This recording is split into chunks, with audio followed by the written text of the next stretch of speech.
Hi friends, welcome to my channel Priya @tasty treats. Hi friends, ఎలా ఉన్నారు? నేను చాలా బాగున్నా ఫ్రెండ్స్. ఈరోజు మనం అన్ని ఫెస్టివల్స్కి ట్రెడిషనల్గా చేసుకునే ఇంపార్టెంట్ ఐటెం చింతపండు పులిహారతో మీ ముందుకు వచ్చేసాను. పులిహారని చాలా ప్రాంతాల వాళ్ళు చాలా రకాలుగా చేసుకుంటారు. నేను మన తెలుగు వాళ్ళ స్టైల్లో చేస్తున్నా. ముందుగా మనం 1/2 kg రైస్ని తీసుకొని ఒక గ్లాస్తో కొలుసుకొని పక్కన పెట్టుకోవాలి. మనం రైస్ని వండుకునేటప్పుడు గ్లాస్కి గ్లాసున్నర వాటర్ని యాడ్ చేసుకొని వండుకోవాలి. అప్పుడు రైస్ నేను వీడియోలో చూపించిన విధంగా పొడి పొడిలాడుతూ వస్తుంది.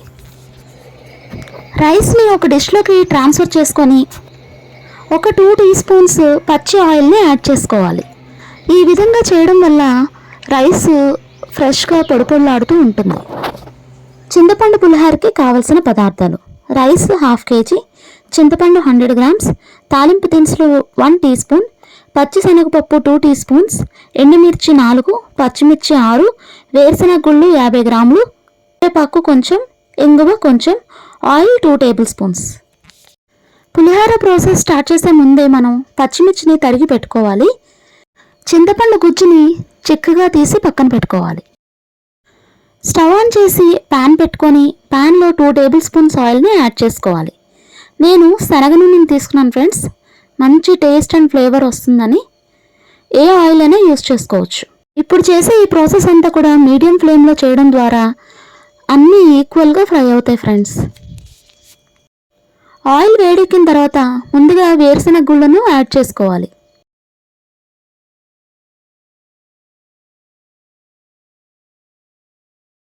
వేరుశనగ గుళ్ళు దోరగా ఫ్రై అయిన తర్వాత పచ్చెనపప్పుని యాడ్ చేసుకోవాలి.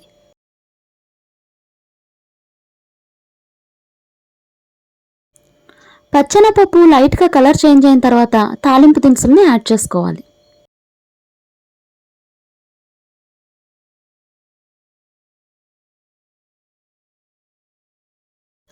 అన్నీ బాగా ఫ్రై అయిపోయి ఫ్రెండ్స్. ఇప్పుడు మనం ఎండుమిర్చిని యాడ్ చేసుకోవాలి.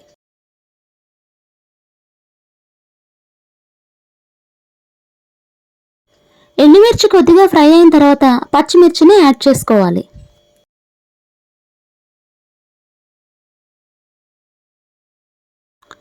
పచ్చిమిర్చి ఒక్కటే కొంచెం ఎక్కువ టైం తీసుకుంటుంది ఫ్రెండ్స్ ఫ్రై అవ్వడానికి. పచ్చిమిర్చి కలర్ మారిన తర్వాత కరివేపాకుని యాడ్ చేసుకోవాలి.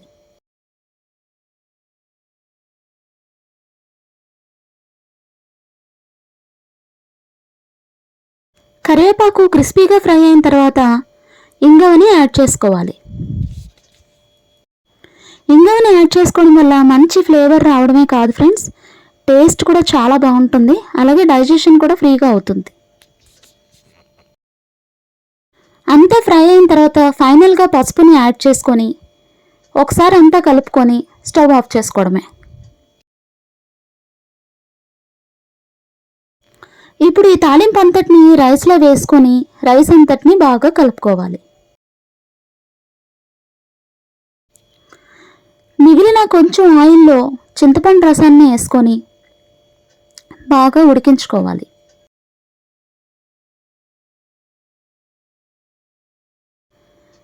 హై ఫ్లేమ్లో పెట్టుకొని కొంచెం తిరలేక సాల్ట్ని యాడ్ చేసుకొని సిమ్లో పెట్టుకొని మూత పెట్టుకొని ఉడికించుకోవాలి.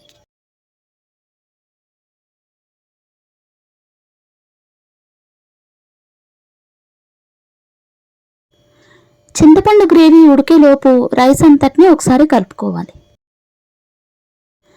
స్టార్టింగ్ మనం వండిన తర్వాత ఆయిల్ యాడ్ చేసిన తర్వాత ఒకసారి రైస్ అంతటిని కలుపుకొని పెట్టుకోవాలి ఫ్రెండ్స్, లేదంటే ఇలాగా ఉండలుండలుగా వస్తుంది. నేను కలపలేదు ఫ్రెండ్స్, అందుకే ఇలా ఈ విధంగా ఉంది. అంతా ఒకసారి మనం కలుపుకున్న తర్వాత పచ్చి కరివేపాకుని కట్ చేసుకొని వేసుకోవాలి.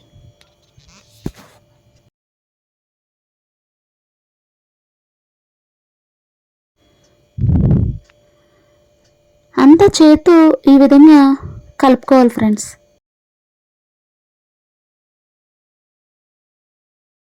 బాగా మగ్గిపోయిన చింతపండు గ్రేవీని వేసుకొని రైస్ అంతటికి పట్టేలాగా బాగా కలుపుకోవాలి. రైస్ అంతా బాగా కలుపుకున్న తర్వాత రుచికి సరిపడా సాల్ట్ని వేసుకొని బాగా కలుపుకొని సర్వ్ చేసుకోవడమే. టేస్టీ టేస్టీ చింతపండు పులిహోర రెడీ ఫ్రెండ్స్. మళ్ళీ నెక్స్ట్ వీడియోలో మీ ముందుకు వస్తాను friends. Until then bye, take care. నా వీడియోస్ మీకు నచ్చితే please like, share, comment and subscribe. అలాగే పక్కనే ఉన్న బెల్ ఐకాన్ని ప్రెస్ చేయండి ఫ్రెండ్స్.